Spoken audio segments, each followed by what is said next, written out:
Hi, brothers and sisters. My name is Yangha Kim. I'm currently a junior at Drexel. 3 years ago, I was set free, finally free from my parents, whose fighting I blamed for my childhood misery, and the church, whose hypocrisy I despised and judged. But I was thrown into a campus where no one would match up to the impossible standards I held. Every glance I gave to someone filled my heart with pride and my eyes with sharp judgment. Soon, like a seed in a barren wasteland, I was all alone, only able to admire the passing mist. When there was nothing left to catch my attention, I resorted to the very things I was running from. I found comfort in my parents, as I shamefully called them, not ever having really held a conversation with them before. I then received a flyer to GCC and reluctantly signed up for family group. I had faith as small as a mustard seed, but God would show me that that was all He needed. 3 years ago, a bitter seed, always thirsting for the waters of acceptance, was quenched for the first time. From my family group, I received acceptance that I did not have to fight for or earn. From my parents, the very people whose futures I wished were filled with unending agony and distress, I received an understanding of 18 years of love that I had been blinded to. From all these things, I received my first glimpse of the greatest gift from God to mankind, love. Every day that year was filled with miracles that strengthened my trust in God, and soon the ground beneath me was changing from a barren wasteland to rich soil right by the stream of life. As I transitioned into my sophomore year, I wanted so badly to give back. For once, I tried to love onto others, but again and again and again and again, sin thwarted my attempts at loving. But it was only until sin threatened the ones I loved most that my hatred for sin became real. A few months into my sophomore year, my parents told me that they were going to divorce.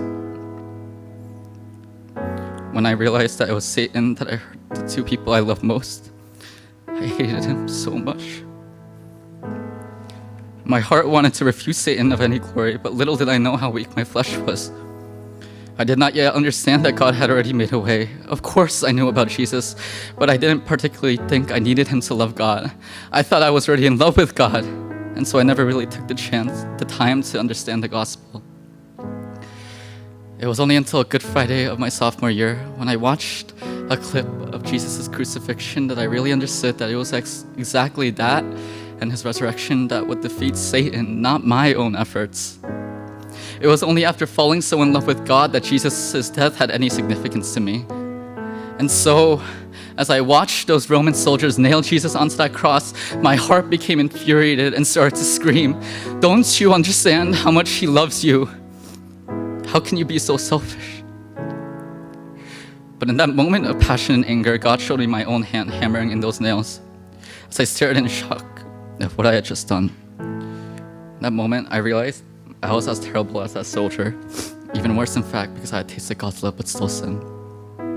I could not believe it was because of my sin, which I had grown to hate so much, that my God, whom I loved so dearly, had to be so brutally punished. And since then, God has conquered many areas of sin in my life, threatening Satan of his power.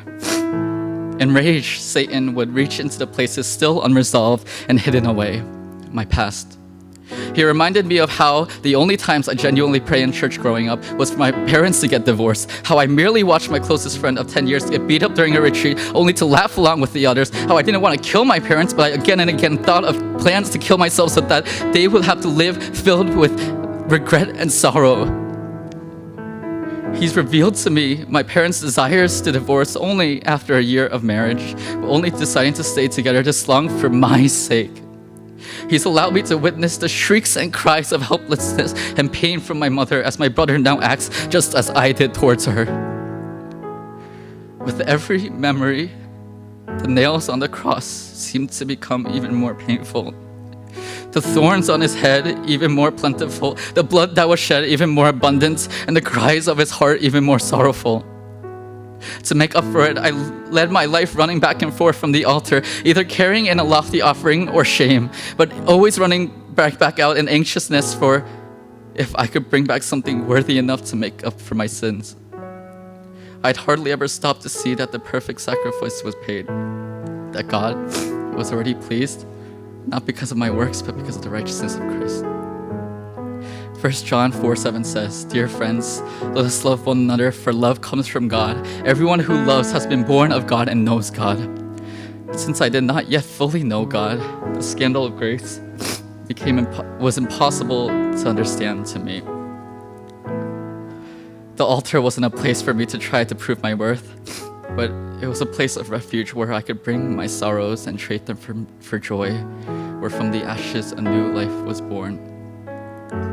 When I look back onto these memories, I no longer see pages and pages of sin and regret, but I see the greatest love story ever told. From the creation of the world, to the fall of man, to the exodus from Jesus, to the fulfillment that is Christ Jesus, from my birth into this world to all of eternity, I see how dearly jealous is for my heart. How the creator of the universe will leave his throne to suffer just so he could reside with me for all of eternity. That is a heart I am so jealous of. Though day by day I stray away and have to accept this grace again. Though I will never fully grasp the joy he felt as he witnessed sin losing its grip on those he so dearly loved. To experience even a glimpse of that joy, that love, that peace, that hope is the greatest gift I could ever receive.